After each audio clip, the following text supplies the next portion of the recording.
C'est l'heure de retrouver nos invités dans le grand débat sur la French Radio.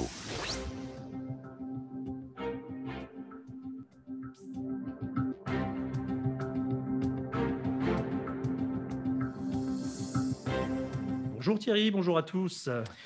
Et bonjour à tous, bonjour Jean-Guillaume. Eh bien, nous sommes ravis de vous accueillir pour vous retrouver pour cette émission spéciale qui sera consacrée aux élections consulaires qui doivent se tenir le 30 mai 2021, vous le savez, pour le vote à l'urne et entre le 21 et le 26 pour le vote par Internet. Alors Jean-Guillaume, justement, rappelez-nous un petit peu les règles. Alors les conseillers consulaires qui seront élus sont maintenant appelés d'ailleurs conseillers des Français de l'étranger, sont élus pour une durée de 6 ans. Mais du fait de la pandémie et du report des élections qui auraient dû se tenir en 2020, les prochains élus ne siégeront que durant 5 ans. Ils sont chargés de représenter les Français de l'étranger, tant auprès des autorités françaises, au Portugal ou à Paris, et ce sont un peu nos représentants de proximité. Ils sont consultés sur les questions qui relèvent de la protection et de l'action sociale et de l'emploi, de la formation professionnelle ou de l'apprentissage, de l'enseignement à l'étranger bien sûr, mais également de la sécurité. Ils élisent eux-mêmes 90 conseillers à l'Assemblée des Français de l'étranger et participent aussi à l'élection des sénateurs des Français de l'étranger. Ils se réunissent au moins 2 fois par an en conseil consulaire et ils sont 442 dans le monde. Au Portugal, 4 conseillers seront élus. Nous avons 6 listes en présence, comprenant chacune 6 candidats qui luttent pour recueillir vos suffrages. Nous sommes heureux d'accueillir pour cette émission un candidat de chacune de ces listes, puisque toutes ont accepté de venir présenter leur programme et leurs convictions dans cette émission spéciale. Thierry, est-ce que vous pouvez nous présenter ces candidats ? Écoutez, je vais essayer. Alors, bien sûr, dans l'ordre donné, on va prendre l'ordre qui a été donné par les autorités qui correspond à l'ordre de dépôt des listes auprès des autorités.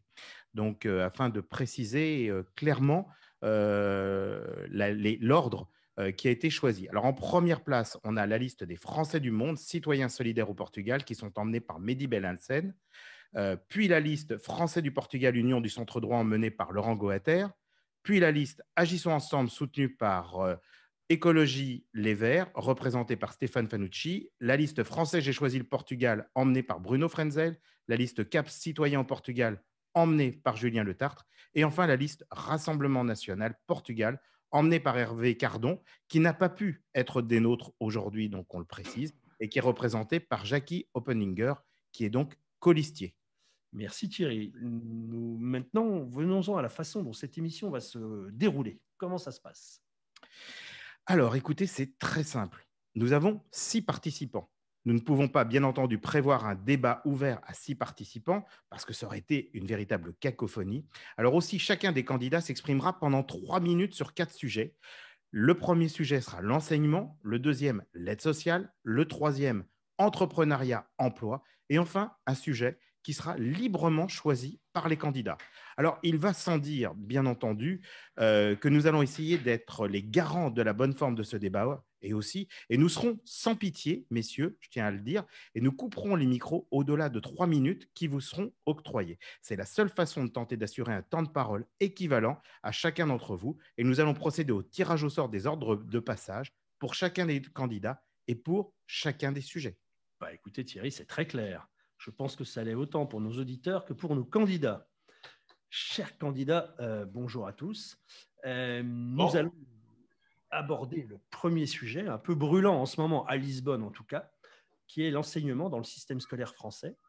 Et je tire au sort le premier candidat à s'exprimer. Il s'agit du candidat numéro 4.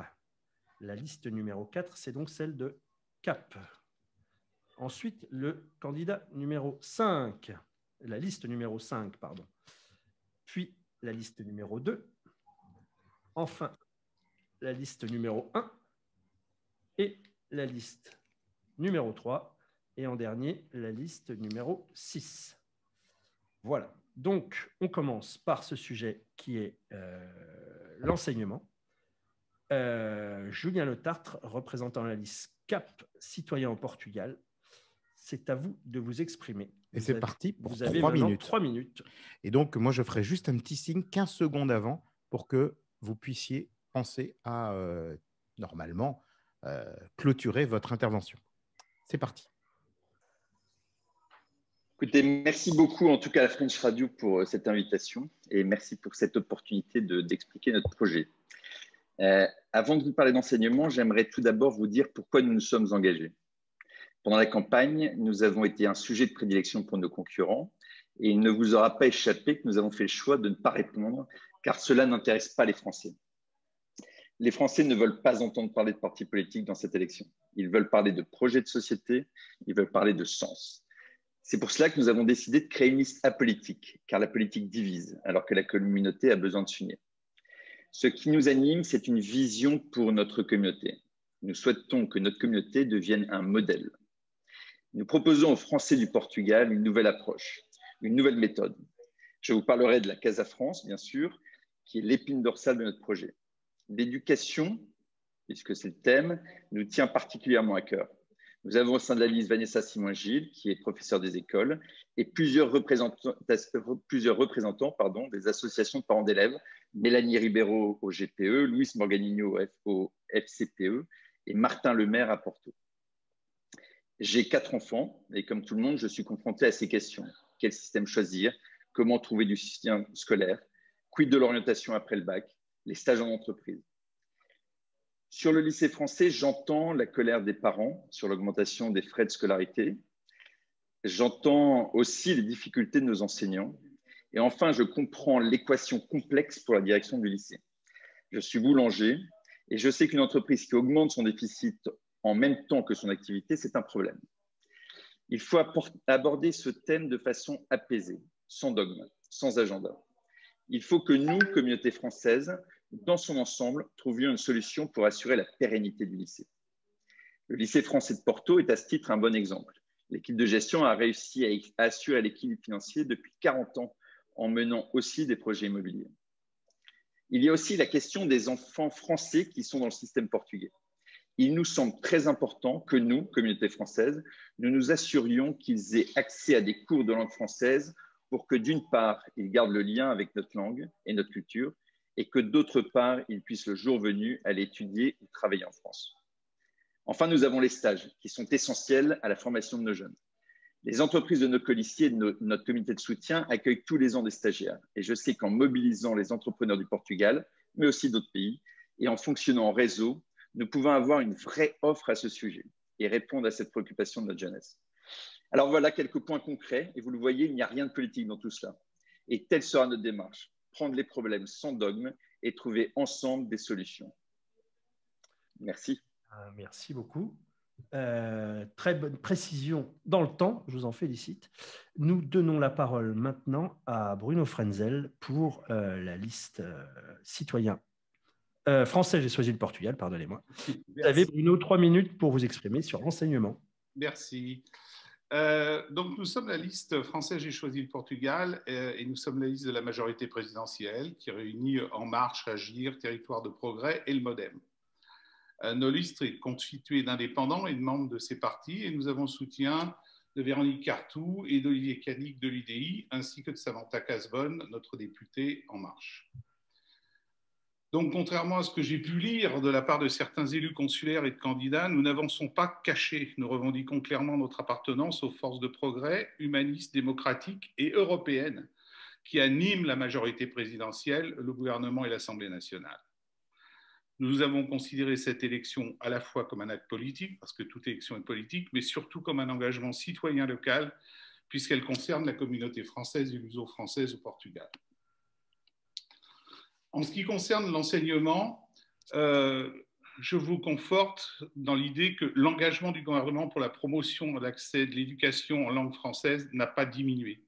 Et c'est une composante importante de notre diplomatie et du rayonnement de la culture française.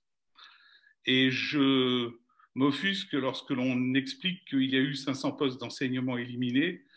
Nous avons au contraire substitué des emplois en contrat locaux et des emplois en statut résident et locaux.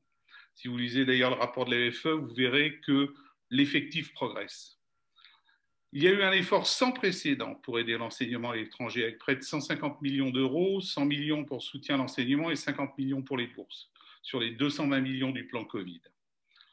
Au Portugal, nous avons reçu 60 000 euros et si les tablettes ont pu être obtenues ici au Portugal par M. Benassem, et merci d'avoir fait la démarche pour le lycée français, c'est aussi parce que ce budget exceptionnel a été décidé par le gouvernement.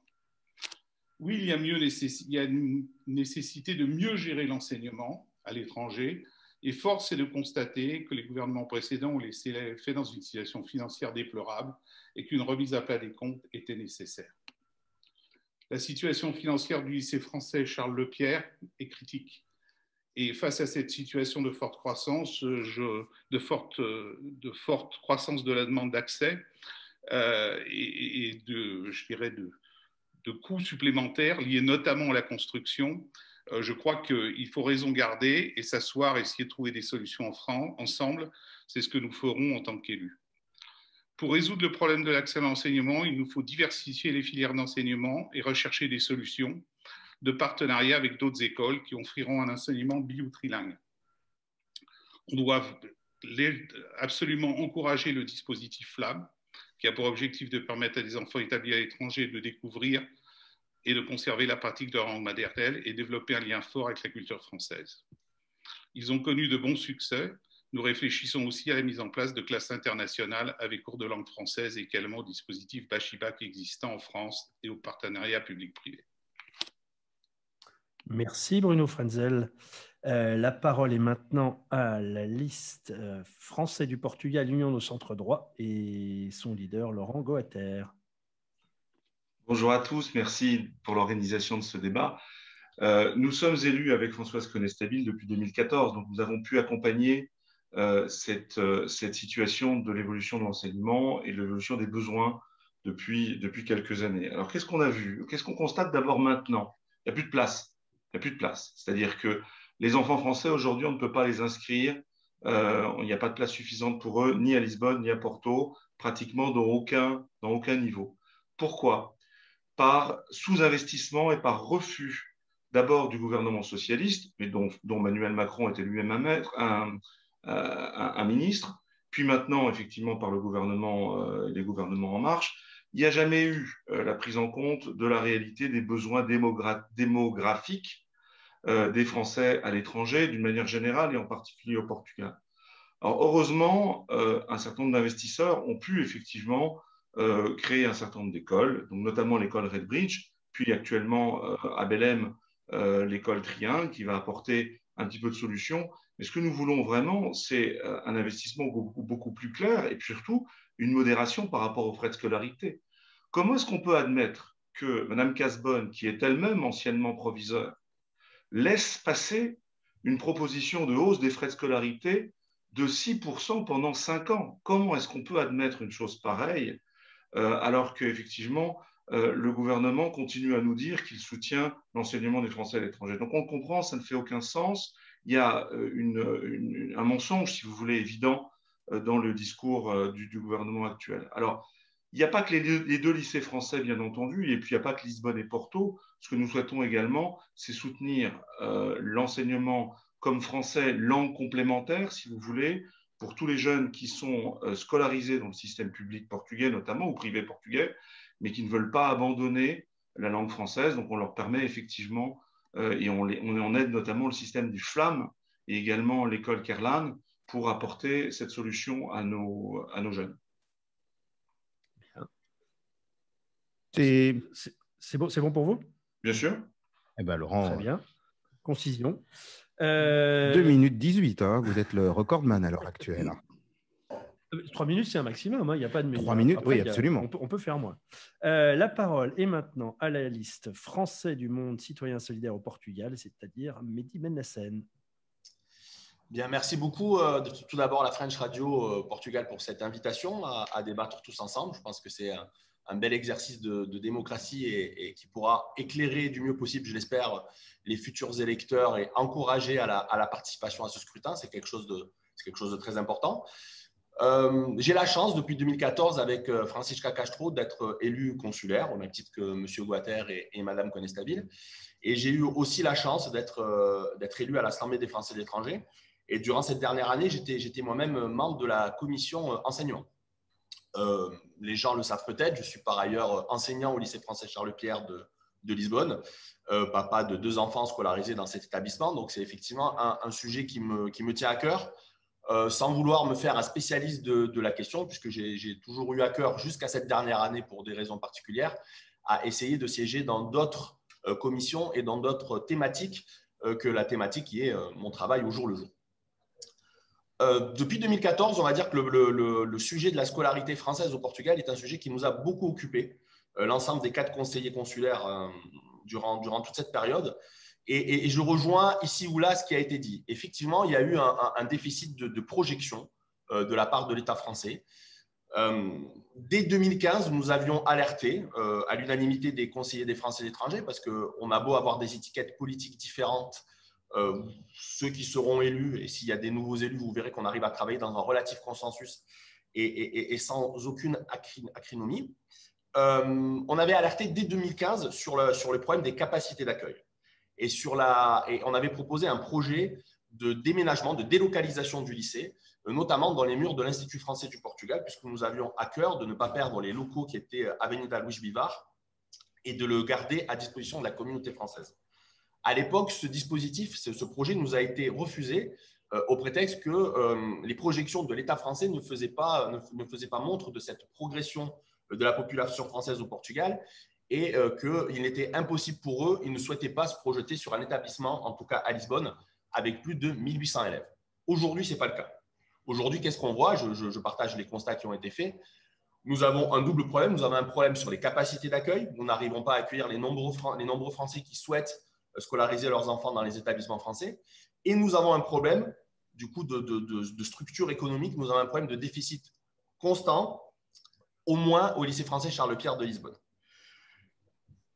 Il n'y a pas de volonté de notre part de polémiquer, mais il est vrai que quand on regarde la courbe financière du lycée français Charles-Pierre de Lisbonne, tout au moins, le déficit structurel commence avec la suppression des 512 postes dans l'ensemble du réseau, dont 10 ont été rendus par le lycée français Charles-Pierre de Lisbonne.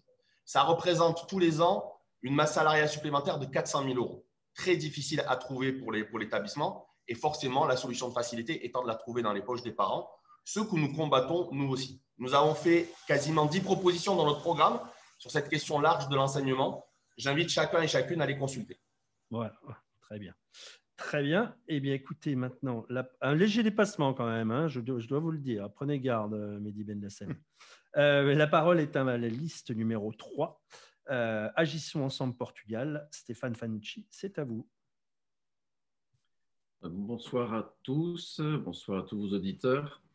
Tout d'abord, je voudrais remercier la French Radio pour l'opportunité que vous nous donnez à tous pour nous exprimer et vous remercier puisque ce type d'initiative permet réellement de dynamiser la campagne, notamment dans les conditions qu'on vit actuellement de cette pandémie où finalement tout se joue un petit peu cette campagne se joue sur les réseaux sociaux. Alors sur le sujet de l'enseignement, bien évidemment l'enseignement pour les Français au Portugal est un sujet particulièrement sensible, non seulement pour les Français qui viennent s'installer au Portugal, qui souhaitent que leurs enfants puissent poursuivre leur cursus scolaire à la française, ou alors pour des familles qui viennent s'installer d'une manière plus temporaire, qui souhaitent que leurs enfants, à leur retour en France, puissent retrouver leur scolarité au même niveau lorsqu'ils rentrent en France. Le constat est que les frais scolaires au lycée de français Charles-Pierre sont en train d'exploser et beaucoup de familles seront préoccupées pour l'avenir éducatif de leurs enfants. Je pense qu'il n'est jamais trop tard pour réagir. C'est pour ça qu'une fois élu, dès le mois de juin, j'organiserai une grande consultation de tous les Français du Portugal afin de connaître leurs attentes et leurs problématiques, notamment sur ce sujet de l'enseignement.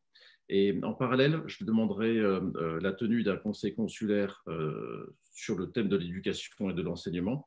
Et lors de ce conseil, j'y défendrai donc la voix et les demandes des Français qui ressortira de cette consultation donc auprès des institutions françaises pour obtenir des avancées concrètes. Donc, au niveau des propositions plus concrètement, donc, nous proposons sur les bourses scolaires la revue des barèmes d'attribution afin de permettre à ce que plus de familles puissent en profiter, notamment on sait qu'il y a une certaine injustice pour les familles monoparentales et aussi les familles de classe moyenne.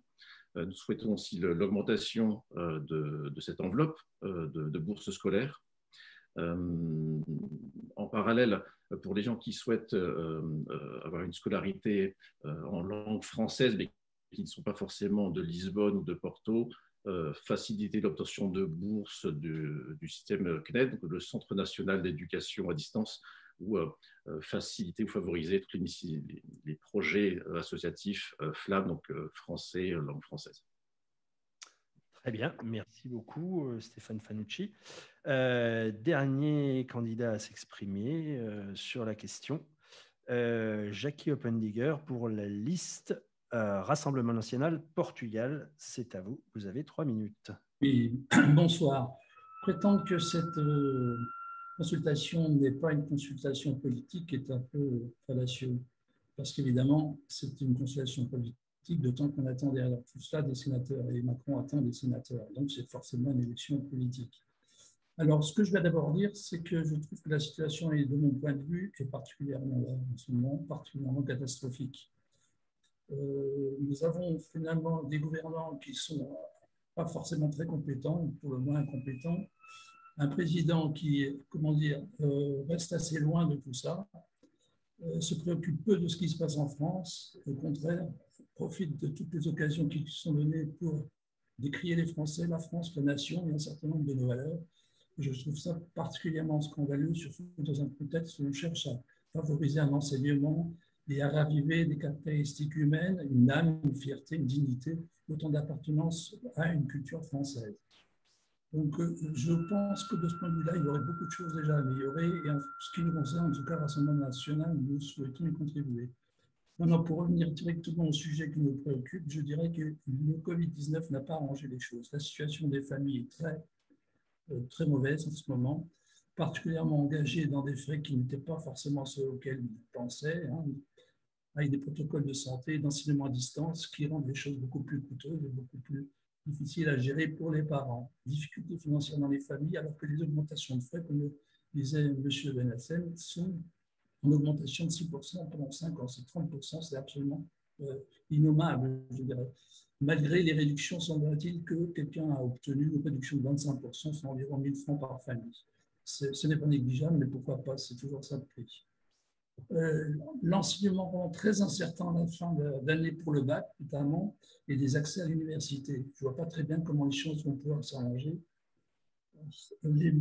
Déjà, les problèmes de murs qui ont été envisagés rendent l'implantation du lycée français de Lisbonne absolument hypothétique, parce qu'il n'est pas possible de continuer dans la situation qui est celle actuelle, avec comment dire, un surcroît d'études d'élèves et des murs qui sont toujours comme ils sont, à savoir que beaucoup trop étroits. Il faudrait également et probablement des subventions, parce que je ne sais pas si on traite cet aspect subvention dans ce chapitre, mais en tout cas, je pense qu'il faudrait des subventions, en tout cas un réceptacle pour recevoir ces subventions gouvernementales. Et en ce qui nous concerne, nous avons quelques idées sur la question, notamment à travers une structure de distribution et de bienfaisance, à travers le Saint-Louis des Français et le professeur Julien de Pomerol. Voilà, j'en resterai là pour l'instant, je reviendrai sans doute sur le reste par la suite. Merci. Merci beaucoup. Nous avons épuisé le premier sujet. Eh bien, je vous propose de procéder à un second tirage au sort pour déterminer les priorités, enfin l'ordre de passage pour le prochain sujet, à savoir l'aide sociale aux Français du Portugal. Alors, le grand débat sur la French Radio. Ah oui, il était violent. Hein. C'est le moins qu'on puisse dire. Alors, ça va, nous. Premier candidat à s'exprimer, ce sera Bruno Frenzel pour la liste français, j'ai choisi le Portugal. En numéro 2, nous aurons Laurent Goater. En numéro 3, nous aurons Mehdi Benlassen. En numéro 4, nous aurons Jackie Oppendiger pour le Rassemblement national. En numéro 5, Stéphane Fanucci pour la liste Agissons au Portugal. Et en dernier, Julien Le Tartre pour la liste Citoyens au Portugal. Donc, chers candidats, je vous propose, dans le cadre de notre émission spéciale élection consulaire, d'exposer vos programmes et vos convictions sur le sujet suivant qui est l'aide sociale aux Français du Portugal. Donc, Bruno Frenzel, c'est à vous. Vous avez 3 minutes pour nous donner votre point de vue sur ce problème politique. Il faut qu'il réactive son micro. Bruno, le micro. Voilà. Merci. C'est à vous, Bruno Frenzel. Oui. Alors, pour nous, l'aide sociale, c'est tout d'abord l'engagement d'une équipe. Comme Français, j'ai choisi le Portugal, à l'écoute des problèmes et d'avoir une capacité à interagir avec les institutions sociales, que ce soit les caisses de retraite, les assurances, les services de santé ou les administrations, qu'elles soient françaises ou portugaises, et aussi grâce à notre lien avec notre député et d'autres élus. L'aide sociale, pour nous, c'est aussi d'apporter la bonne information sur les droits que les personnes ont en étant français expatriés au Portugal. Et ici, je déplore quelquefois que cette information puisse être déformée.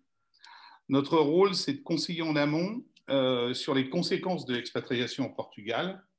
Nous avons ouvert un centre de contact avec les communautés de salariés, des centres d'appel et de traitement administratif.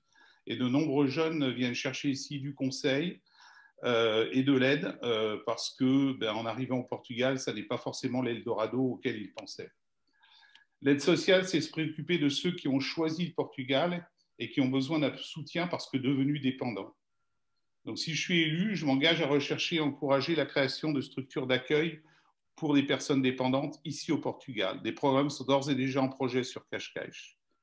Sur le même registre, les personnes fragilisées par de longues maladies, comme le cancer, doivent pouvoir accéder à des groupes de parole et de soutien en langue française, encadrés par des professionnels.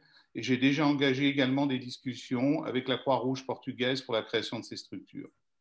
La présidente de l'Assemblée de la Croix-Rouge portugaise fait partie de mon comité de soutien et elle m'aidera sur ces projets. L'aide sociale, c'est aider nos concitoyens qui sont dans le besoin, en les guidant dans l'accès à l'aide d'urgence, mais aussi en les aidant par des solutions d'hébergement mutualisées, du microcrédit pour aider à rebondir. Nous savons que l'aide sociale au Portugal est faible et que la France ne porte pas ou rarement son aide sociale en dehors de son territoire. Ici, la fraternité, valeur de notre vie, peut vraiment s'exprimer et nous pouvons, en tant que conseillers consulaires, chercher des associations fraternelles et solidaires prêtes à aider. Très bien. Eh bien, écoutez, voilà, c'est tout. Merci Bruno Frenzel. La parole est maintenant à Laurent Goater pour son point de vue et ses propositions en matière d'aide sociale. C'est à vous, Laurent Goater. Voilà, vous m'entendez, je pense? Très bien. Absolument. Très bien. Alors, mon cher Bruno, les structures d'accueil, elles existent déjà. Ce sont les associations qui sont extrêmement puissantes, les associations françaises, qui sont extrêmement puissantes au Portugal. Donc, effectivement, nos associations, et notamment l'UFE Algarve, l'UFE Lisbonne, ont fait énormément de dons aux communautés portugaises. Le mois dernier, il y avait encore 17 000 euros qui étaient offerts par l'UFE Algarve. Donc, effectivement, ce travail, il est déjà fait et il est fait par des équipes de bénévoles qui sont sensationnelles, qui sont très nombreuses et qui sont pratiquement dans l'ensemble du Portugal. Donc, c'est très important, premièrement, que pour l'aide sociale, on se base sur les associations qui sont les personnes qui sont les plus proches du terrain et qui font ce travail d'une manière extraordinairement intéressante et forte. Deuxièmement, c'est très important que nous arrivions à intégrer les luso-descendants. Aujourd'hui, pour la plupart d'entre eux, ils ne s'inscrivent pas sur les listes électorales. Donc, on n'a pas réussi encore à leur montrer pourquoi il est tellement important qu'ils fassent cet effort d'inscription. Et pour beaucoup d'entre eux, ou pour certains d'entre eux, ils ont des difficultés, effectivement, au Portugal. On les accompagne, bien entendu, à nouveau via les associations. Le rôle des associations, il est central. Et il faut qu'on arrive à les rendre beaucoup plus visibles et à les intégrer beaucoup mieux dans notre organisation française. Je voudrais parler des étudiants. Vous ne le savez probablement pas, mais il y a autour de 1200 étudiants français qui sont au Portugal et qui sont dans des écoles dentaires, vétérinaires, de kiné, à Almada, à Gandra, à Coimbra. Ces étudiants ne reçoivent aucune aide au logement, ne reçoivent aucune bourse, tout simplement parce que ce sont des étudiants français mais qui sont au Portugal, ils ne reçoivent donc plus les aides françaises et ils ne reçoivent pas non plus les aides portugaises. Il faudrait qu'ils soient 5 ans au Portugal. Donc, c'est profondément injuste. Et nous avons déjà commencé à travailler pour les aider, effectivement, à être dans l'un des systèmes ou dans l'autre, mais en tout cas, pas sans aucune espèce d'aide. Et puis enfin, nous espérons que nos amis qui sont ici au Portugal en retraite resteront et qui ne seront pas effectivement chassés au bout de 10 ans. Et nous avons évidemment envie qu'on puisse les accompagner quand ils seront un petit peu plus âgés, avec un petit peu plus de besoins. Donc, il y a une question centrale là-dessus, d'organiser à nouveau avec des associations dont ils sont membres pour la plupart d'entre eux, leur accompagnement dans un âge un petit peu plus avancé. Nous y travaillons évidemment, toutes nos associations y travaillent, et ça nous semble effectivement quelque chose d'absolument essentiel pour notre communauté, et ça nous semble justifié, bien entendu, qu'au bout de 10 ans, ils ne soient pas rejetés. Très bien, merci Laurent Goater.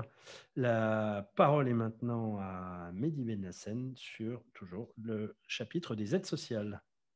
Oui, merci beaucoup. Donc, sur ce sujet, je voulais commencer par un chiffre pour que tout le monde ait les données claires dans la tête. Le chiffre, c'est 3 000 € de budget. 3 000 € de budget, c'est ce qui est octroyé tous les ans au Conseil consulaire pour l'action et la protection sociale afin de venir en aide à la population française en difficulté au Portugal. C'est rien dit. On n'a pas de quoi aider les personnes vraiment nécessiteuses avec ce genre de budget. Pourquoi ? Je me permets d'expliquer rapidement pourquoi, parce que je ne veux pas, et c'est ce que je vois un peu depuis le début de la campagne, on fait croire un peu aux électeurs que les conseillers consulaires vont pouvoir faire ceci ou pouvoir faire cela. On a un certain nombre de compétences, elles sont limitées. On est surtout des élus qui sont consultés pour émettre des avis consultatifs, et notre marge d'action est faible. Donc, pourquoi ces 3 000 €? À l'intérieur de l'Union européenne, l'État français considère que le ressortissant français est éligible aux aides de son pays d'accueil et donc n'abonde pas le budget de manière significative. Et je crois qu'aujourd'hui, c'est un point central de ma campagne. Aujourd'hui, nous sommes en situation de défaillance, effectivement, d'instruments d'aide sociale français au Portugal. Nous sommes, sur la circonscription de la péninsule ibérique, la seule circonscription qui n'a pas d'association de bienfaisance française, ce qu'on appelle dans le jargon du ministère des Affaires étrangères un OLES. Alors, comme l'a très justement dit Laurent, pour le coup, ce sont les associations reconnues d'utilité publique, l'UFE ou Français du Monde, qui jouent ce rôle. Si, comme l'a relevé tout à l'heure Bruno Frenzel, j'ai eu la chance de pouvoir faire postuler Français du Monde à l'aide du ministère des Affaires étrangères pour pouvoir offrir des tablettes aux élèves du lycée français Charles-Pierre de Lisbonne et de Porto, c'est parce qu'il n'y a pas cette association de bienfaisance. Dans l'absolu, ce n'est pas le rôle de Français du Monde. On s'est substitué à quelque chose de défaillant, à un manque. Moi, ma proposition, et je pense qu'elle est urgente, c'est que plutôt que d'aller travailler avec la Croix-Rouge, ceci ou cela, même s'il faut créer des synergies avec le pays d'accueil, nous devons urgemment créer de manière conjointe, tous les conseillers des Français de l'étranger qui seront élus et de manière transpartisane, cette association de bienfaisance et mettre en place des événements caritatifs qui pourront nous permettre de la financer afin d'aider dans l'urgence certains de nos ressortissants. Sur la crise du Covid a été, entre guillemets, révélateur de ce manque. Des aides d'urgence ont été octroyées par l'État français sur le budget de 50 millions, comme l'a précisé tout à l'heure le candidat de la République En Marche. Au Portugal, nous avons eu seulement 4 bénéficiaires. Donc, nous n'avons aidé personne avec ces aides-là. Le budget des 50 millions d'euros a été sous-consommé. Je l'avais dit à votre antenne en septembre, seulement 2% des 50 millions avaient été consommés au 1er septembre parce que les critères d'éligibilité étaient trop contraignants. Donc, nous avons besoin, en urgence, tous ensemble, de manière transpartisane encore, une fois, de créer cette association de bienfaisance qui viendra en aide aux Français du Portugal. Merci, Mehdi Benassene. La parole est maintenant à Jackie Oppendinger pour la liste RN Portugal. C'est à vous pour 3 minutes. Pardon. Je partage tout à fait l'opinion de M. Benassene et de M. Goater sur les aspects sur la gestion des subventions. Il est vrai que l'accès aux fonds d'urgence des Français à l'étranger est particulièrement difficile. C'est un véritable chemin de croix, un chemin de presse et d'embûches, etc., qui fait qu'on devrait pouvoir simplifier ces procédures d'accès de façon beaucoup plus efficace, beaucoup plus simple. Mais je pense aussi que le problème qui se pose, c'est de créer une structure qui nous permette de recevoir ces fonds. Et là, M. Delassène a tout à fait bien évoqué le problème. Le problème, c'est de créer cette structure. Et je l'ai déjà évoqué juste précédemment.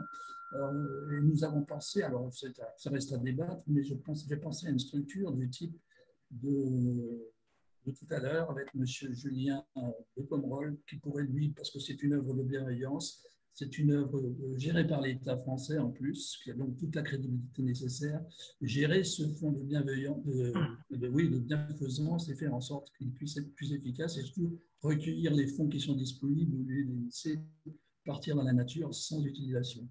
Ça, c'est la première chose. La deuxième, c'est concernant les étudiants, notamment les étudiants en université sur le Portugal. J'ai notamment le cas de ma fille qui fait des études de vétérinaire et qui aujourd'hui ne touche aucune aide pour ses logements, pour ses études qui sont très coûteuses. Et je pense que des aides à ce niveau-là seraient assez justifiées. Voilà, et je pense qu'à ce niveau-là, je partage donc l'avis de mes deux collègues sur cet aspect-là. Merci. Merci Jackie Oppendinger. Maintenant, c'est au tour de Stéphane Fanucci, de s'exprimer sur ce sujet. C'est à vous pour 3 minutes. Alors, donc je voudrais juste donner quelques chiffres avant de détailler un petit peu nos propositions de la liste Agissons ensemble, Europe Écologie Les Verts.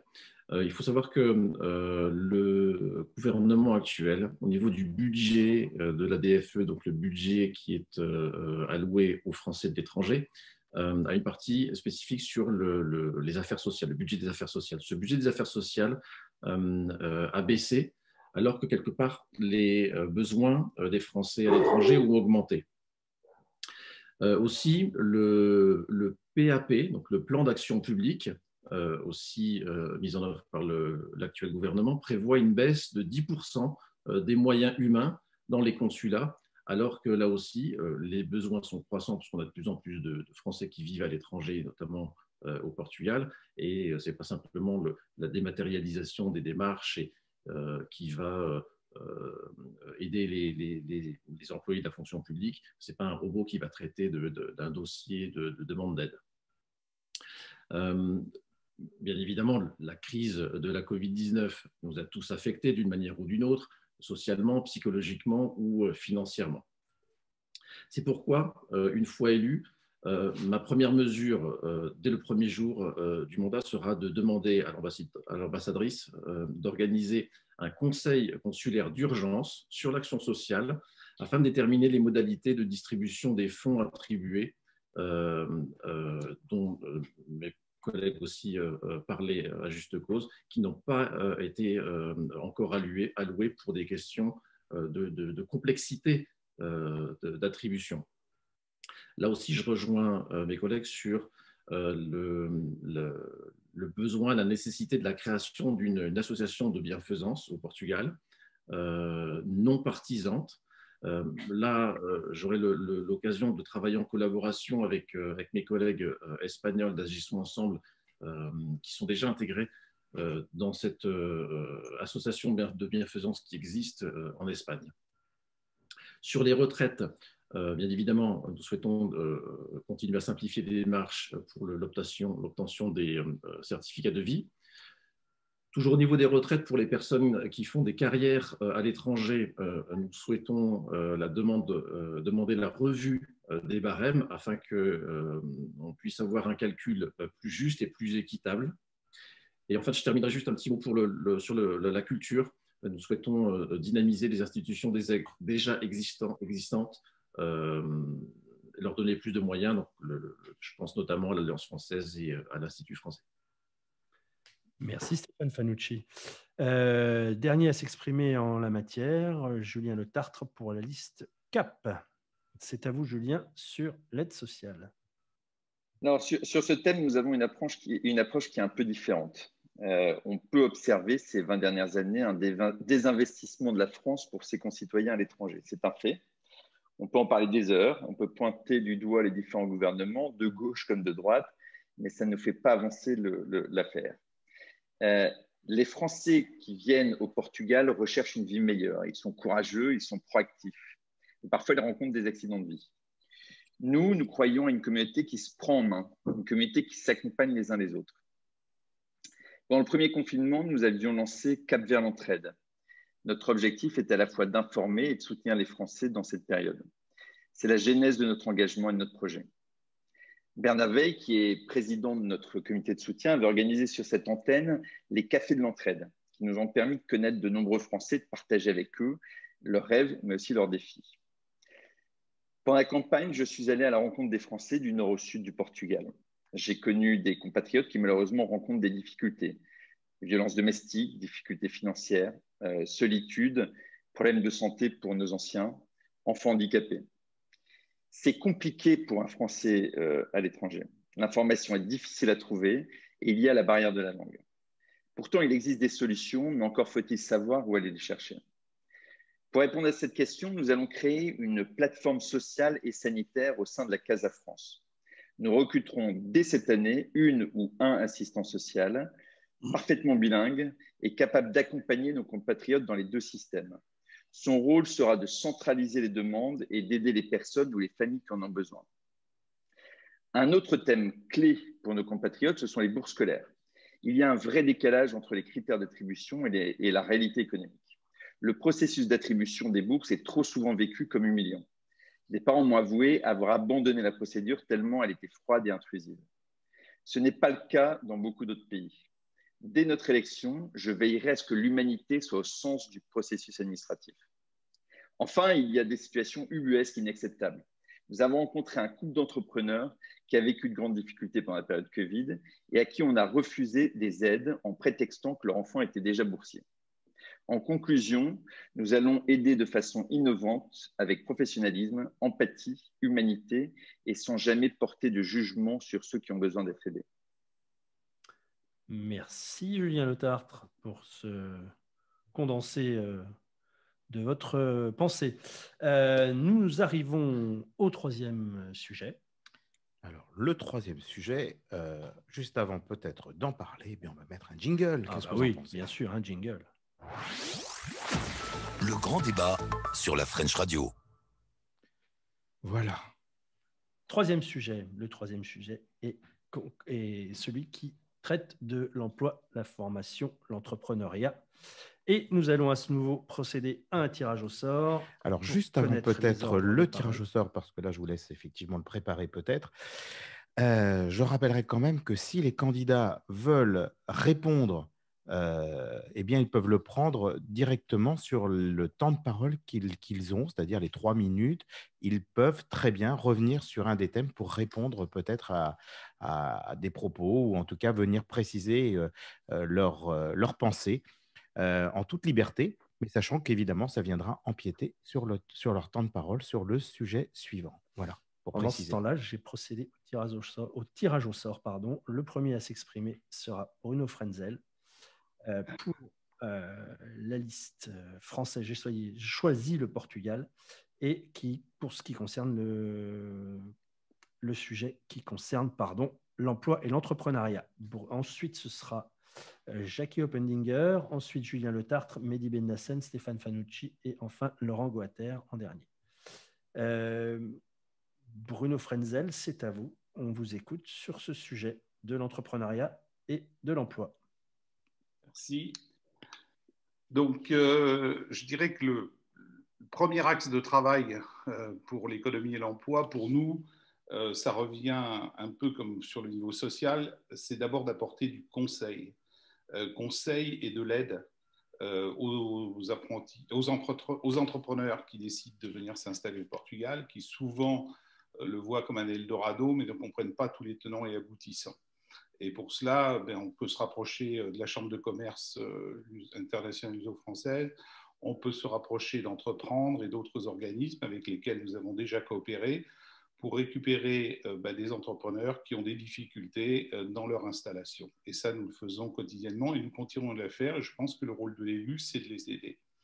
De la même façon, je vous ai indiqué que nous travaillons beaucoup avec les salariés. Et là, ici encore, on retrouve des gens qui viennent s'installer au Portugal sans avoir une compréhension totale du contexte et qui se retrouvent assez rapidement, souvent en situation de recherche d'emploi, qui ont besoin qu'on revoie leur CV, qu'on les adapte en portugais.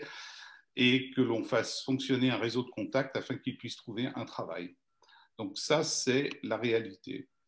Je voudrais ici mentionner aussi qu'il ne faut pas oublier que dans la crise Covid, l'aide à l'économie et à l'emploi en France, c'est 300 milliards d'euros alloués aux prêts garantis par l'État et au chômage partiel. Et c'est également près de 40 milliards du budget exceptionnel de 550 milliards approuvé par l'UE qui sera distribué.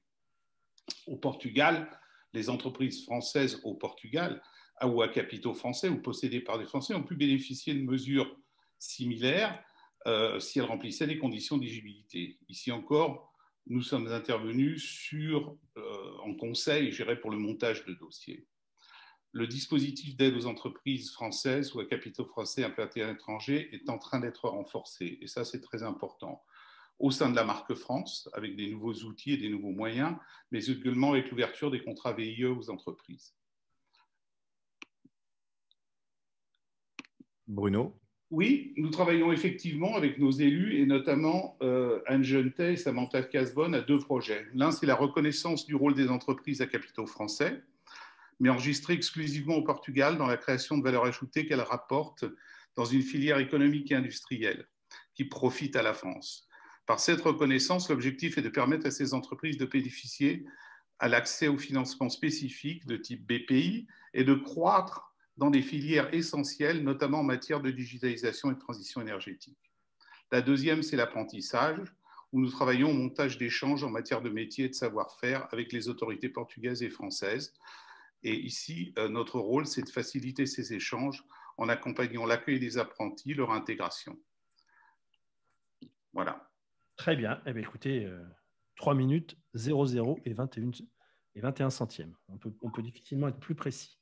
Le second à s'exprimer sur le sujet de l'entrepreneuriat et de l'emploi est Jackie Oppendinger pour la liste RN au Portugal. C'est à vous. L'investissement immobilier reste une motivation importante pour les candidats potentiels à l'expatriation au Portugal. En effet, les prix de l'immobilier restent inférieurs par rapport à d'autres pays d'Europe notamment, et ce malgré une hausse des prix immobiliers en plein cœur de la crise Covid-19. En effet, le marché immobilier portugais fait preuve d'une résilience en 2020, contrairement aux attentes idéalistes. Un site spécialisé en immobilier qui fait d'ailleurs état d'une hausse des prix de l'ordre de 5,9% durant l'année 2020 et d'une augmentation de 2,7% au dernier trimestre de l'année. La Commission européenne estime toutefois qu'une nouvelle baisse des coûts dans l'immobilier est imminente compte tenu du ralentissement des hausses fin 2020.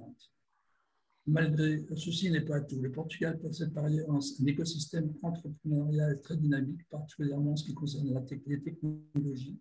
C'est d'ailleurs ce qui a arrêté de nombreux entrepreneurs ainsi que des entreprises étrangères ces dernières années. Lisbonne est devant la ville la plus prisée en raison de son infrastructure et de l'abondance des opportunités. Mais d'autres villes comme Porto séduisent également. N'oublions pas ceux qui ont trouvé tous les avantages du travail à distance, y compris une myriade d'espaces de co-travail et de tarifs abordables. Par ailleurs, au titre des propositions, nous proposons d'encourager la constitution d'une société de droit français permettant aux entreprises françaises à l'étranger d'avoir accès au dispositif volontariat international des entreprises, VIE. Ça nous paraîtrait un vecteur de développement intéressant. Ensuite, rendre évidemment plus accessible, notamment aux TPE et auto-entrepreneurs, les aides nationales en direction des entreprises françaises à l'étranger, particulièrement lorsqu'elles existent, les aides allouées par les pays étrangers. Donc, les aides françaises et les aides dans le pays en question. Tout ça devrait pouvoir faciliter les implantations et en tout cas le développement des entreprises françaises dans le pays. Par ailleurs, le gouvernement portugais accorde des avantages fiscaux sur l'acquisition de micro-entreprises et de PME en difficulté. Ça mérite d'être signalé, avec notamment le transfert des pertes sur les années fiscales à hauteur de 50%. Avec défiscalisation de ces pertes, donc ce sont des accès qui seraient intéressants de développer ou des pistes à creuser. Tout ceci pour les entreprises françaises, bien entendu. Voilà en gros déjà ce qu'il y a de dit sur le sujet. Très bien, merci beaucoup. La parole est maintenant à Julien Le Tartre pour Cap Citoyen au Portugal. 3 minutes sur emploi, entrepreneuriat. C'est à vous. Merci Jean-Guillaume. Nous sommes une communauté qui entreprend et qui crée des emplois. C'est une des spécificités de la communauté des Français du Portugal. Et il faut s'en réjouir et l'encourager. Comme vous pouvez l'imaginer, c'est un thème qui me tient particulièrement à cœur, parce que j'ai moi-même fait le choix de venir entreprendre au Portugal il y a 10 ans. Nous avons depuis créé 80 emplois et c'est un motif de fierté. J'ai travaillé avec l'administration portugaise, j'ai fait des travaux, j'ai recruté, j'ai vécu les difficultés des entrepreneurs et je l'ai vu encore aujourd'hui après un an de fermeture et de réouverture. Je peux vous assurer que la dernière année n'a pas été la plus simple. Je pense à tous ceux qui passent par les mêmes difficultés, les restaurateurs, les entrepreneurs. Je pense à ceux qui ont perdu leur travail pendant cette crise.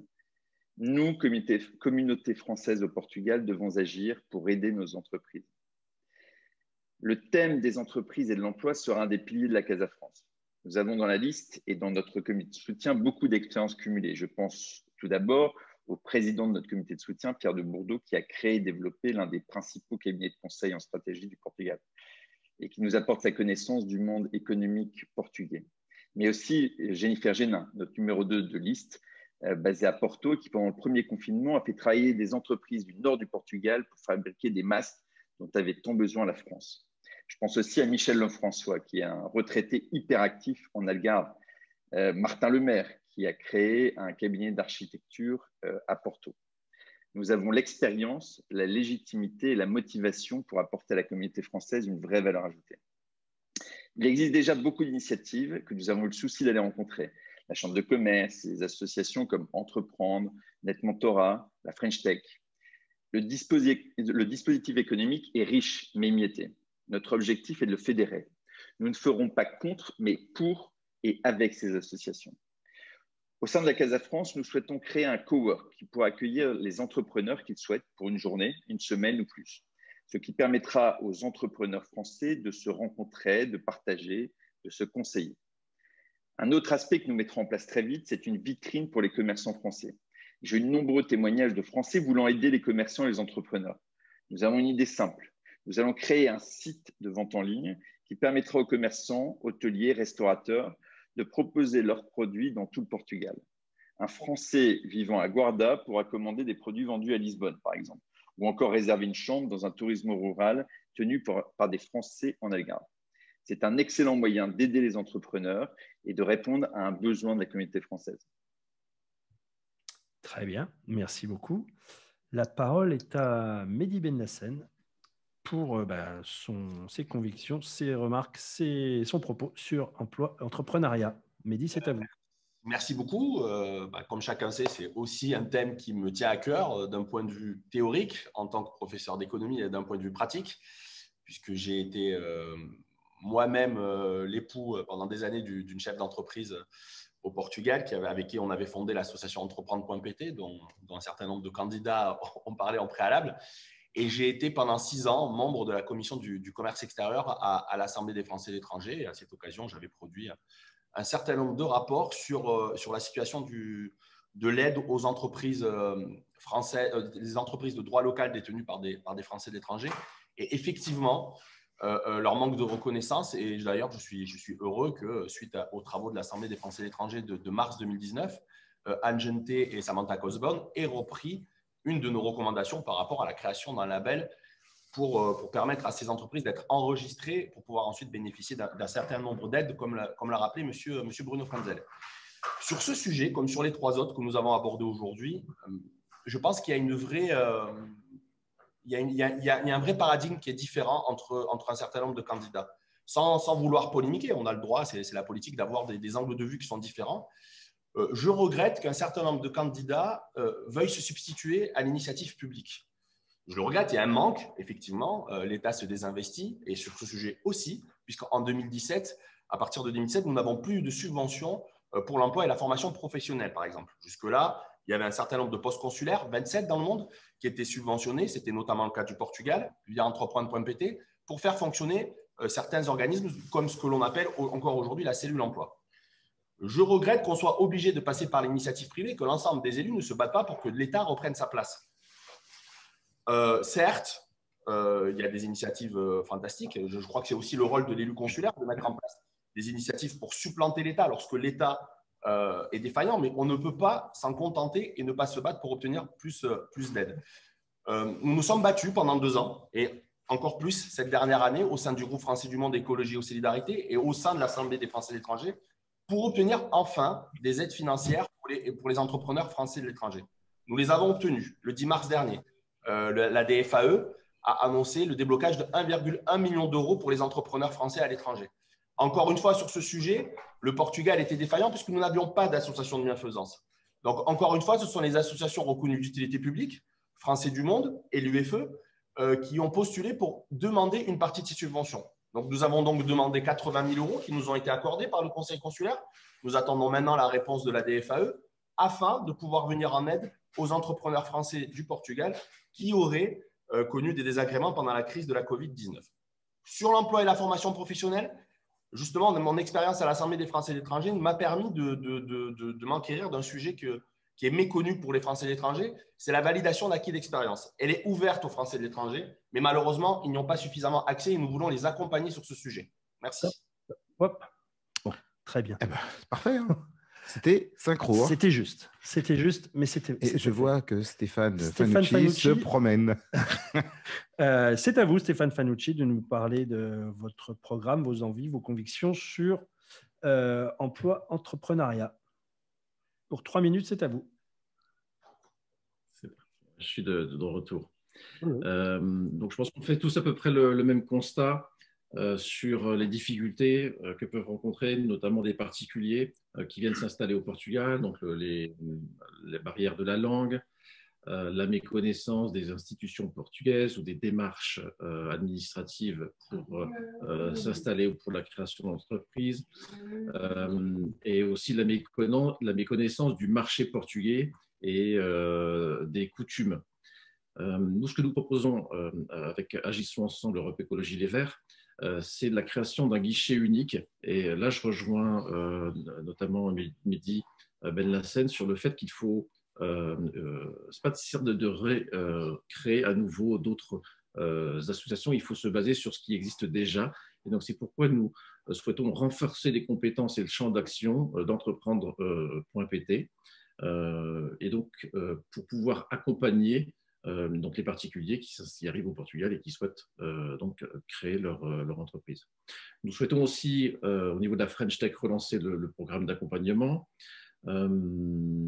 Dès les élections passées, une fois élus, nous proposerons la mise en place d'une plateforme Internet qui permettrait de regrouper toutes les offres d'emploi des entreprises françaises et portugaises qui recherchent des francophones au Portugal. Aussi, nous souhaitons soutenir les personnes lors d'une perte d'emploi, personnes qui sont installées au Portugal, qui, donc pour une raison ou une autre, perdre leur emploi. Nous souhaitons donc les soutenir, et nous pensons que c'est le rôle des élus, soutenir ces Français dans leur démarche de recherche d'emploi au Portugal ou dans les démarches de demande d'indemnisation de chômage. Ensuite, pour terminer, un mot sur la formation professionnelle. Là, nous souhaitons aussi favoriser l'accès aux formations professionnelles pour les Français qui viennent s'installer ici au Portugal. Très bien, merci Stéphane Fanucci. Il nous reste à entendre sur ce sujet Laurent Goater. C'est à vous, Laurent, pour 3 minutes sur emploi, formation, entrepreneuriat. Parce qu'en ce qui me concerne, je suis depuis plus de 25 ans au Portugal à travailler dans des entreprises portugaises. J'ai une connaissance réelle, si vous voulez, de la réalité de l'économie et de l'emploi au Portugal. Alors la première chose, et en écoutant les autres candidats, la première chose fondamentale, c'est on doit travailler ensemble. On avait un excellent exemple de cela à Porto, où effectivement toutes les associations, avec la FNP notamment, la Chambre de commerce, réalisent ensemble leurs événements. C'est quelque chose qu'à Lisbonne, on ne fait pas de la même manière. La création d'entreprendre, elle est en partie faite un petit peu en opposition avec la Chambre de commerce, puisque c'était avant la Chambre de commerce, effectivement, qui avait ces fonctions-là. Aller créer d'autres systèmes, d'autres associations, d'autres modèles, éventuellement en plus avec de l'argent public. Aller créer une maison France dont personne ne sait comment elle va être financée en allant recruter, puisque c'est le mot que Julien a utilisé, des personnes pour le faire, ça ne fait aucun sens. Nous devons travailler tous ensemble dans le cadre d'institutions qui existent déjà et qui sont les associations qui existent, la chambre de commerce, et effectivement aider, et puis surtout laisser les Portugais aussi aider les gens. La question d'aider les gens à trouver un emploi et à remplir leur dossier d'aide, mais ce sont bien entendu les administrations portugaises, la sécurité sociale, qui a cette fonction-là. On ne peut pas effectivement le faire comme Français alors que nous sommes au Portugal. Ça ne fait pas grand sens et je pense qu'on est ici avec quelque chose qui correspond à ne pas comprendre que l'économie portugaise, elle est portugaise. Il faut évidemment parler portugais pour pouvoir travailler au Portugal. Alors, ce que je voudrais rappeler, c'est que nous avons des entrepreneurs dans le secteur du tourisme. Donc, ces entrepreneurs du tourisme, ils dépendent évidemment de l'offre qu'ils arrivent à apporter aux résidents au Portugal, à tous les touristes évidemment qui viennent, et puis à tous les Français qui se sont installés au Portugal et qui ont tous soutenu énormément, notamment les restaurateurs, pendant la période du Covid. Donc, la première chose que nous devons faire comme communauté, c'est soutenir individuellement nos commerçants par nos actions. Dans l'économie digitale, l'important, c'est la compétitivité, c'est-à-dire qu'effectivement, les charges qu'un entrepreneur va avoir quand il s'installe au Portugal soient intéressantes et lui permettent effectivement d'avoir une compétitivité. C'est encore plus vrai pour l'industrie. Si nous voulons ramener en Europe un certain nombre de productions industrielles qui sont aujourd'hui en Asie, il faut évidemment qu'on ait une production qui soit compétitive, donc peu de charges, très peu de charges, réduire le plus possible les impôts aux entreprises, réduire la bureaucratie de tous les moyens possibles. C'est ça effectivement qui va nous apporter de l'économie et de l'emploi. Ce n'est pas rajouter encore des éléments sur le millefeuille. Merci beaucoup Laurent Goater. Nous avons épuisé le troisième thème. Nous arrivons sur le thème que tout le monde attend, le thème libre. C'est-à-dire que chacun d'entre vous va s'exprimer sur un thème qu'il aura choisi et nous indiquer son conviction. Le grand débat sur la French Radio. C'est à vous, Jean-Guillaume. C'est à moi encore. Donc, oui. J'ai l'impression d'être au César. Donc, le César du meilleur thème libre sera remis. Commençons par les ordres de passage. Le premier à parler sera Laurent Goater. Le second sera Mehdi Benlassen. Le troisième sera Stéphane Fanucci. Pour l'instant, on est quasiment dans la liste, dans le numéro. Le quatrième sera Jackie Oppendinger. Le cinquième, Bruno Frenzel. Et le dernier sera... écoutez, Julien Le Tartre, évidemment. Oui. Je rappelle que chacun d'entre vous, vous pouvez répondre à certains propos qui ont pu être tenus pendant l'émission. À chacun, vous pouvez échanger et bien entendu, cela sera enlevé du temps de parole. C'est compris dans les 3 minutes. C'est compris dans les 3 minutes. Et puis, on a décidé de vous accorder 1 minute de plus à chacun pour avoir une conclusion parce que, franchement, je trouve que vous avez été excellent jusqu'à présent. Jusqu'à présent, c'est magnifique. Vous avez un bon point. Donc, on écoute sur un thème qui... Alors, le plus simple, peut-être, ce serait que chacun nous dise quel est le thème qu'il aborde ou en tout cas quelles sont les idées qu'il va balayer dans son petit sujet libre avant de le commencer. Si ça ne vous embête pas, ce serait bien d'avoir une toute petite introduction. Laurent Goater, c'est à vous pour 3 minutes sur un sujet libre.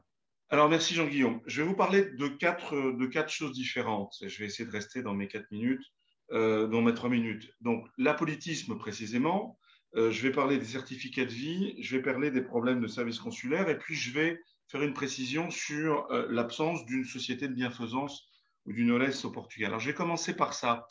Il y a une société française de bienfaisance. Ça fait pas mal d'années que je demande systématiquement à tous les ambassadeurs arrivants de se rapprocher des gens qui gèrent la société française de bienfaisance pour effectivement qu'on l'intègre, si vous voulez, à la communauté française un petit peu plus. Donc, Mehdi Benlassen a raison de dire qu'aujourd'hui, elle ne remplit pas son rôle.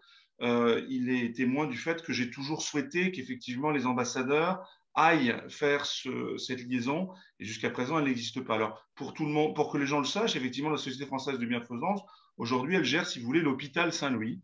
qui est un patrimoine extrêmement important de la communauté française et qu'il est très important d'arriver à préserver. Alors, sur les certificats de vie, je pense qu'on a l'exemple du mode de fonctionnement du gouvernement actuel, c'est-à-dire qu'on digitalise les choses, on rend les choses d'une manière, je voulais, informatique. Alors, c'est très bien en soi, mais on oublie de garder la capacité de soutien et de la capacité de soutien rapide de toutes les personnes qui ont besoin d'avoir une aide. Donc, les gens vous diront, c'est pas possible de téléphoner, c'est pas possible d'envoyer un email, c'est pas possible d'avoir des réponses. Les gens sont mis dans une situation absolument épouvantable, tout simplement parce qu'on a un gouvernement qui n'a pas pris en compte la réalité des Français à l'étranger. On a la même réalité par rapport aux services consulaires. Si nous avons autant de mal, s'il faut prendre des rendez-vous, si on n'arrive pas à en avoir, c'est parce qu'on n'a pas assez de personnes dans nos services consulaires. Pourquoi on n'en a pas? Parce qu'il y a eu 330 postes qui ont été supprimés dans les services consulaires depuis 2017. 330 postes, le Portugal représentant 1%. C'est 3 postes qui nous manquent à Lisbonne. Avec 3 postes, on aurait non seulement des meilleurs services à Lisbonne, mais la possibilité d'utiliser la valise biométrique qu'on a obtenue, qui est au Portugal depuis le mois de février, et qui va seulement être testée en juin, parce qu'on n'avait pas effectivement de personnel pour la faire tourner. Donc vous voyez, il y a une grande différence entre les annonces et la volonté de plaire, et la réalité des moyens qui sont effectivement mis en place, et surtout l'efficacité qui leur est donnée. Donc c'est vraiment là-dessus que vous devez avoir des conseillers consulaires qui sont dans le concret, qui ont la capacité de réagir, qui ont la capacité de demander à l'État de faire autrement et beaucoup mieux et beaucoup plus vite, et pas de se satisfaire simplement sur des annonces et sur de l'incantatoire. Bien. Merci. Mehdi Belnacene, c'est à vous pour ce texte libre. Oui, merci. Donc moi, j'ai souhaité vous parler de culture, mais avant de démarrer, je souhaitais juste apporter un élément de précision à Laurent Guater de manière amicale. Entreprendre.pt ne s'est pas monté en face de la Chambre de commerce. Entreprendre.pt était un club d'entrepreneurs au départ qui s'est constitué en association à la demande du ministère des Affaires étrangères qui avait souhaité retirer la mission de service public à la Chambre de commerce sur la cellule emploi. Et je me permets de préciser aussi à l'attention de M. Fanucci que la plateforme qu'il appelle de ses voeux par la recherche d'emploi existe déjà. Elle s'appelle emploi.pt et elle est gérée par l'association Entreprendre.pt. Donc, ça n'étonnera personne. Effectivement, moi, j'ai souhaité vous parler de culture, puisque, comme chacun le sait, j'ai une passion pour la musique. Mais surtout, je pense que c'est emblématique de ce que nous avons connu ces 7 dernières années au Portugal. Je crois que la fermeture de l'Institut français du Portugal dans ses locaux historiques à l'Avenida Luís Bivar est une fracture encore bien ouverte pour la communauté française du Portugal. Une fracture encore bien ouverte parce que c'était un lieu, justement, qui servait, entre guillemets, de totem pour la communauté. C'était un lieu où tout le monde se retrouvait, à la fois la communauté française et à la fois la communauté francophile de Lisbonne et du Portugal. C'était un lieu où les associations, quelles qu'elles soient, avaient l'habitude d'organiser des événements en commun, que ce soit le Beaujolais Nouveau, la Chandeleur, la Galette des Rois, etc., etc. Et je regrette qu'aujourd'hui, on en soit à ressortir des cartons des vieux projets, comme la Casa France, puisque c'est quelque chose que j'avais proposé à l'Assemblée des Français de l'étranger, qui avait été adopté à l'unanimité à l'Assemblée des Français de l'étranger, qui était de reprendre justement cet immeuble de l'Institut français du Portugal, après avoir échoué à le reprendre comme pour délocaliser le lycée, le reprendre pour créer une maison des associations, une maison de France.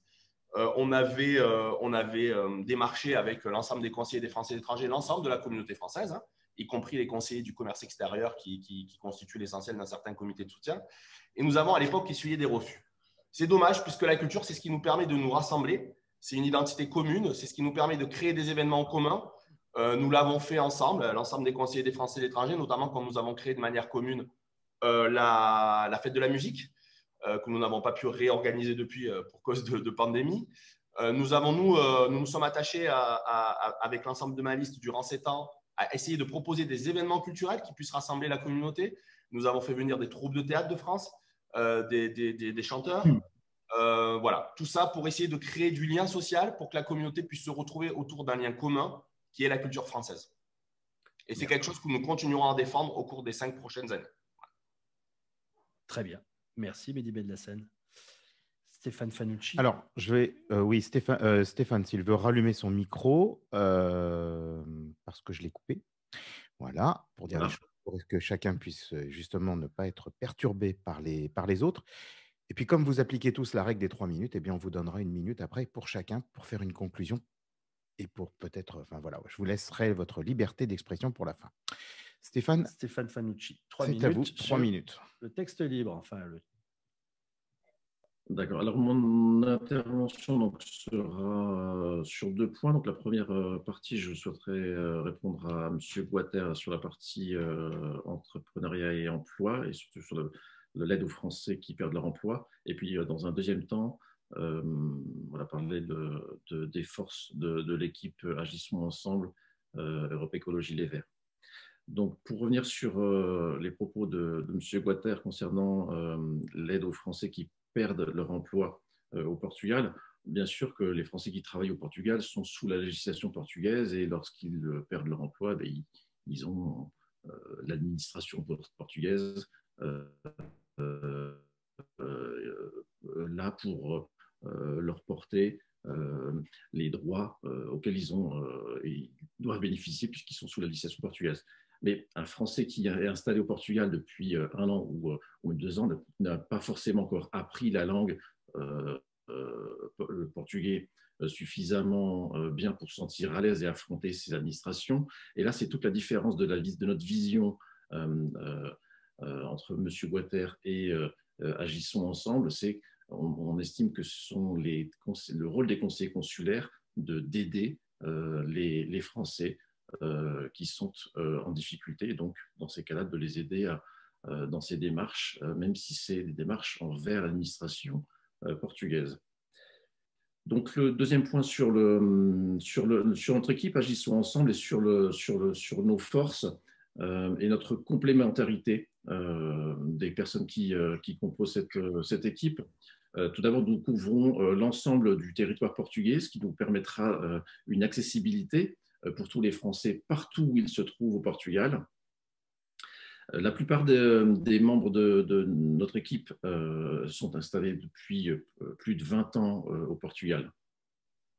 Pour ma part, je travaille dans les nouvelles technologies depuis plusieurs années. J'ai été, en arrivant au Portugal, auto-entrepreneur, donc je connais parfaitement la réalité lorsque l'on arrive au Portugal et qu'on souhaite ouvrir son propre business. Toujours dans le domaine de l'emploi, on pourra s'appuyer sur notre équipe, sur Sylvia Frango, qui est ancienne directrice d'Atout France, qui est maintenant directrice de marketing dans une entreprise privée et qui est expert dans le secteur de l'emploi au Portugal. Toutes les questions juridiques et fiscales, nous avons Clotilde Louzel en Algarve, qui est ancienne juriste, et Jean-François Combe, qui lui est sur Porto, qui est un ancien du milieu comptable. Pour toutes les questions aussi de démarches administratives, nous avons David Faneca, qui est au centre du Portugal, qui est lui traducteur-interprète et qui se fera un plaisir d'aider donc les Français dans ce type de démarche administrative. Merci beaucoup. Enfin, juste pour terminer. Vous avez dépassé vos 3 minutes. Alors, c'est pas grave, je terminerai dans la minute supplémentaire. Voilà, exactement. Merci beaucoup. Jackie Oppendinger, c'est à vous pour le sujet libre pour la liste RN Portugal. Il faut rouvrir votre micro. Allô, allô, Jackie, m'entendez-vous? Votre micro n'est pas ouvert, Jackie Oppendinger. Voilà. Voilà, ça y est, on vous entend. Voilà, le temps imparti est recalculé. On n'a pas envoyé le chrono. On va remettre le chrono. C'est à vous pour 3 minutes. Ok. Je vais conclure sur une note politique, comme j'ai commencé d'ailleurs, en disant d'abord que les électeurs ont compris que voter LR, c'est voter Macron. Ça me paraît tout à fait évident. On note que malgré les démentis de Christian Jacob, les tractations entre Renaud Muselier et la majorité présidentielle se poursuivent, bel et bien en coulisses. Muselier n'a pas été excommunié, preuve que Jacob cautionne ces tractations en coulisses. L'AREM des Républicains en marche est une indéniable réalité. Le pouvoir sur cette trajectoire est promis à une sévère et humiliante difficulté pour les régionales. Dans le Nord, il envoie Dupond-Moretti au massacre. Dupond-Moretti va se faire laminer. Voilà maintenant 40 ans que les partis au pouvoir ont abandonné le drapeau et la Marseillaise au Rassemblement national, FNR, Rassemblement national, qui s'est empressé de les ramasser, à part Marine, NDA et Philippot, qui défend encore la patrie. Droite et gauche ne font que la trahir. La tribune des généraux soutenue par le peuple vient de rappeler à Macron, mais aussi à cette droite, qui a toujours trahi et retourné sa veste, assise sur l'immigration en 1990 à Villepinte, que les mots patrie, identité, héritage culturel donnent encore un sens pour le peuple gaulois.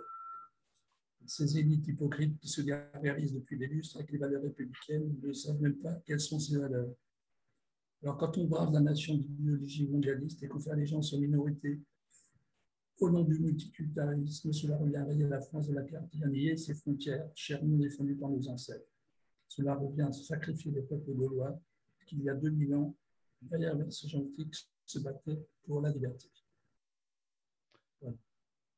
Merci. La parole est maintenant à Bruno Frenzel pour son moment d'expression libre, enfin de thème libre. C'est à vous pour 3 minutes, Bruno. Bruno, le micro est fermé. Non, là, vous parlez dans le vide, on vous entend pas. Bruno, le micro. Ouvrez votre micro. Allô, allô. Allô, donc Bruno. Le petit bouton attendez, micro. je vais essayer de vous Bruno. réactiver à distance, mais... Ça y est, je crois que c'est Voilà, bon. voilà Bruno. C'est bon. On peut lancer le chrono, Bruno? Bon, merci. Je voudrais aborder ici 2 sujets qui me tiennent à cœur. Un, c'est l'enjeu climatique et 2, c'est la solidarité. Le premier, c'est l'enjeu climatique et la préservation de notre environnement, qui est un des axes majeurs de la politique actuelle. Nous avons la chance de vivre dans un pays, le Portugal, qui a embrassé avec courage et détermination la transition énergétique en devenant un champion en matière d'énergie renouvelable. Notre rôle en tant qu'élus, c'est d'assurer la promotion d'une attitude éco-responsable de notre communauté ici au Portugal pour participer à cet effort. Et je plébiscite ici tous ceux qui investissent dans les campagnes de nettoyage des sentiers, de signalement aux fréguesias de décharges sauvages, de sauvetage d'animaux abandonnés ou ceux qui consomment en circuit court. Toutes ces initiatives démontrent notre coopération et notre attachement pour une terre sauvegardée et durable. Et nous les soutiendrons. Notre rôle aussi en tant qu'élus, c'est également de favoriser les échanges d'expériences en matière de solutions énergétiques innovantes et renouvelables. Et nous sommes riches de promesses ici. Le deuxième point, c'est la solidarité. Et j'ai bien entendu Laurent Guater sur la digitalisation. Et être solidaire, c'est en tout premier lieu aider nos concitoyens dans tous leurs actes de la vie courante, et notamment face à la digitalisation de l'administration. L'administration traverse une phase de changement sans précédent en termes de digitalisation et de refonte et simplification des démarches administratives. Le tout avec des effectifs réduits. Il appartient aux élus d'alléger la tâche de l'administration en donnant le bon renseignement aux citoyens et en soutenant la digitalisation et la modernisation de l'État. La digitalisation doit être soutenue car elle permet d'effectuer de nombreuses démarches sans avoir besoin de se déplacer. La création de l'accompagnement téléphonique des citoyens par l'administration est en cours et la plateforme France Connect nous permettra d'en faire davantage. Je dirais la solidarité et être solidaire, c'est aussi écouter et agir pour tous les Français expatriés ou arrivant au Portugal qui vivent des situations difficiles et qui sont fragilisés. Être solidaire, c'est aider les artistes qui sortent d'une période extrêmement difficile et qui ont besoin de s'exprimer. Être solidaire, c'est également aider nos concitoyens portugais avec qui nous vivons au jour le jour et qui rencontrent aussi de grandes difficultés et que nous pouvons aider. Être solidaire, c'est être disponible, ouvert aux autres et pour les aider bénévolement. Merci Bruno Frenzel. C'est la conclusion de ces thèmes. Si vous le voulez bien, je vous propose de prendre le... Non, il manque Julien. Il manque Julien Le Tartre, non? Pardon. Julien. Oui. Ah, oui, oui. Heureusement que Mehdi suit. Hein. Bah oui, oui, heureusement qu'il y en a un qui est vraiment démocrate. Hein.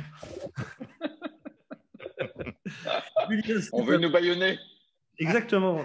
C'est à vous 3 minutes pour votre sujet d'expression libre. Merci Jean-Guillaume, mais surtout merci Mehdi. Et voilà, vous vous doutez bien que je vais vous parler de la Casa France, parce que c'est un thème qui me tient à cœur. Donc, comme on a pu vous le montrer depuis le début de cette émission, notre ambition est de réunir.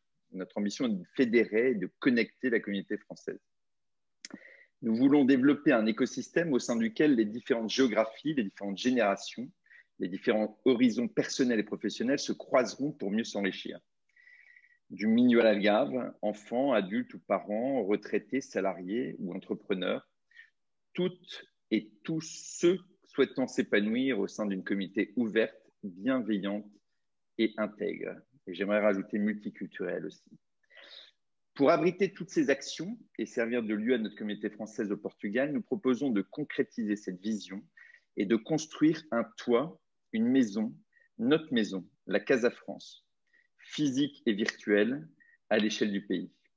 Alors, nous avons déjà abordé pendant cette émission plusieurs pièces de la Casa, les cours de français pour les enfants scolarisés dans le système portugais, la bourse au stage pour nos étudiants, la plateforme sociale pour accompagner nos compatriotes qui traversent des difficultés, le cowork pour les entrepreneurs, le site de vente en ligne ou place de marché pour les commerçants et hôteliers français. Mais il y a aussi le soutien scolaire qui peut être associatif et la meilleure connaissance de notre communauté au travers d'un observatoire. Aujourd'hui, nous savons que nous sommes nombreux, certains disent 50 000, mais on ne sait pas qui nous sommes et où nous sommes. La Casa France ne sera pas la maison d'une liste, et là je veux rassurer Mehdi, mais bien la maison de tous les Français. Nous inviterons les autres conseillers à y participer. Parce que la Casa France, elle aura besoin de toutes les énergies, de toutes les bonnes volontés. On aura besoin de vous. Et je vous invite à nous contacter, à partager votre talent avec la communauté. Et je ne peux pas finir sans un mot pour nos compatriotes qui ont des origines portugaises et qui ont fait le choix de venir s'installer dans le pays de leurs ancêtres. C'est un sujet qui est cher à notre liste, et en particulier à Mélanie Ribeiro et Luis Morganino. Nous savons que pour vous aussi, l'installation n'est pas forcément évidente. Vous êtes français à 100%, cette casa est la vôtre. Et nous considérons que vous êtes un formidable atout pour notre communauté. Vous parlez les deux langues, vous comprenez la culture. Venez nous aider à intégrer notre communauté au Portugal. Merci. Eh bien, écoutez, il vous reste 1 minute à chacun pour conclure. On refait un petit tirage au sort, peut-être, hein? Oui. Oui, ça se fait. Allez, je lance un petit jingle jingle. aussi. Oh, allez, oui. Ça se fait aussi. Faites-vous plaisir. Bien fait. Le grand débat sur la French Radio. Alors, Jean-Guillaume. Le premier à s'exprimer sera Jackie Oppendinger. Le second, Julien Le Tartre. Le troisième, Stéphane Fanucci. Le quatrième, Bruno Frenzel. Le cinquième, Mehdi. Et le sixième, Laurent Goater. Jackie Oppendinger, c'est à vous. Alors, c'est vraiment une conclusion. 1 minute, c'est court. On vous écoute. Avec le micro, ce sera beaucoup, beaucoup plus facile. Ce sont les joies des nouvelles technologies. Je pense que c'est bon. Voilà. Bon. On vous écoute pour 1 minute. Oui, pour conclure, je dirais qu'il est temps que nous retrouvions ce qui caractérise un humain, c'est-à-dire son âme, sa fierté, sa dignité, son appartenance et sa culture. Ce sera le mot de la fin. Merci. Merci beaucoup. Merci. Julien Le Tartre, c'est à vous pour 1 minute. Julien, vous m'entendez? Alors, oui. Alors, nous vous proposons d'être des conseillers des Français d'étrangers qui vous représenteront fidèlement et qui feront effectivement changer les choses. Des conseillers des Français d'étrangers qui auront le souci d'intégrer les différentes initiatives au service de notre communauté. Des conseillers des Français d'étrangers qui auront le souci de travailler avec les formidables associations, on en a parlé ce soir, déjà existantes. Nous ne ferons pas à la place, mais bien pour et avec. Et en conclusion, je souhaite faire un appel à l'ensemble des Françaises et des Français du Portugal. Venez soutenir cette vision pour la communauté en votant. Nous n'avons pas de grand parti derrière nous, mais nous vous avons vous. Alors, votez pour vous, votez pour CAP. Merci. C'est à Stéphane Fanucci de s'exprimer maintenant pour 1 minute. Vous avez écouté pour terminer. Oui. Je voudrais mettre l'accent pour terminer sur la méthode de l'équipe d'Agissons Ensemble qui, comme vous avez pu le comprendre, qui est d'écouter, de comprendre et d'agir pour obtenir des résultats concrets et d'améliorer et de faciliter la vie des Français qui vivent au Portugal. Donc, j'appelle tout le monde à voter pour le renouveau et pour l'engagement Et donc, votons pour Agissons ensemble, Europe Écologie Les Verts. Merci Stéphane Fanucci. Bruno Frenzel, c'est à vous pour 1 minute. Oui. Notre liste, c'est une équipe compétente, disponible, engagée dans l'action citoyenne, à votre écoute et qui agit. En nous donnant une position d'élu, vous nous permettrez d'amplifier notre action. Alors, le 30 mai, votez pour Français, j'ai choisi le Portugal. Merci Bruno. Mehdi Benlassen, c'est à vous. 1 minute. 1 minute de 60 secondes, je précise. Donc, un conseiller des Français de l'étranger, comme je l'ai déjà dit, n'a malheureusement pas de pouvoir législatif et encore moins de pouvoir exécutif. Mais il peut et doit impulser des projets comme nous l'avons déjà fait au cours de ces 7 dernières années. Dans l'ensemble, le conseiller des Français de l'étranger est consulté pour avis par l'administration publique sur l'ensemble des politiques publiques à destination des Français de l'étranger. Il faut donc élire des personnes qui ont une réelle maîtrise des dossiers pour espérer faire fléchir l'administration. Il faut aussi avoir un réseau dans les cabinets ministériels parisiens et les couloirs de la haute administration afin de porter la voix de ses administrés de manière efficace. On a pu parfois me reprocher mes fonctions parisiennes. Je l'ai entendu ici ou là sur votre antenne. Je crois au contraire qu'elles ont été une chance pour les Français du Portugal. Un conseiller des Français de l'étranger sans réelle implantation à Paris a peu de chances de faire avancer les dossiers. Il peut même être vite inutile. Avoir été conseiller à l'AFE et plus encore président du groupe m'a permis d'être un interlocuteur privilégié de l'administration. Et au cours de ces 7 dernières années, les Français du Portugal ont sans doute obtenu plus de moyens budgétaires que depuis le début des années 2000. Alors, encore plus que les autres années, je vous encourage à voter pour des conseillers consulaires, des conseillers des Français de l'étranger ayant fait preuve d'expérience et d'engagement auprès de la communauté depuis plus de 10 ans et de voter le 30 mai pour la liste Français du Monde Citoyen Solidaire au Portugal. Merci beaucoup. Eh bien, écoutez, il ne nous reste plus qu'à écouter Laurent Goater. Je pense qu'on n'a oublié personne cette fois-ci. Non, cette fois-ci, j'oublie personne. Hein. Oh, je pense que si j'oubliais, on... Non, mais Mehdi est là, hein, de toute façon. Oui, en plus, exactement. Oui. C'est le président de la commission électorale, hein, je crois. Donc... Exactement, c'est mon rôle de président. Ça s'entend un petit peu. Laurent, c'est à vous pour 1 minute pour une conclusion. Merci déjà d'avoir effectivement organisé ce débat. Bon, dans notre cas, nous sommes sortants, nous avons un bilan, on en est très fiers. On pense qu'on a fait effectivement énormément de choses pendant ces 7 années et qu'on a la capacité de continuer. C'est une élection locale, c'est vraiment une élection locale. Il n'y a pas d'enjeux nationaux complexes par rapport à cela. Donc, il faut vraiment que effectivement vous élisiez les gens qui vont s'intéresser aux intérêts des Français du Portugal. Ce n'est en rien une élection apolitique, puisque à partir de l'instant où nous avons des intérêts politiques à défendre, il faut évidemment le faire de cette manière-là, et il faut le faire avec une compétence qui ne s'acquiert pas du jour au lendemain. Nous avons effectivement acquis cette compétence sur plusieurs années, on a appris petit à petit à savoir le faire, à créer les bons réseaux, et donc on veut effectivement continuer à mettre à disposition ces réseaux pour le bien de toute la communauté française et luso-descendante au Portugal, 2 pays, une communauté. Merci beaucoup, messieurs. On arrive au terme de cette émission. On tient à vous remercier pour la haute tenue de ce débat, la courtoisie. Aucun ne s'est arrogé le monopole du cœur. Personne n'a été le Premier ministre et l'autre le président. Personne n'a été le professeur et je ne suis pas votre élève. Donc je ne finirai pas comme Alain Duhamel ou Michel Cotta. Je vous en remercie d'autant plus. J'espère surtout que vous avez donné envie à nos concitoyens de se déplacer le 30 mai à l'urne pour aller voter à Faro, à Porto ou à Lisbonne, de voter par Internet entre le 21 et le 26. Je précise qu'aujourd'hui, en tout cas pour ce qui me concerne, j'ai reçu un code incroyablement long et complexe. Ah, moi aussi. Hein, je me suis demandé comment on pouvait aller faire un code de... voilà, c'est quand même impressionnant. Je pense que c'est pour des questions de sécurité. Gardez-le bien. Le code, gardez-le bien, il faut l'écrire quelque part, parce que et le mail qu'on reçoit est assez... comment dirais-je, assez anodin. Hein. C'est bien. Oui, c'est pas hyper, c'est pas annoncé en fanfare.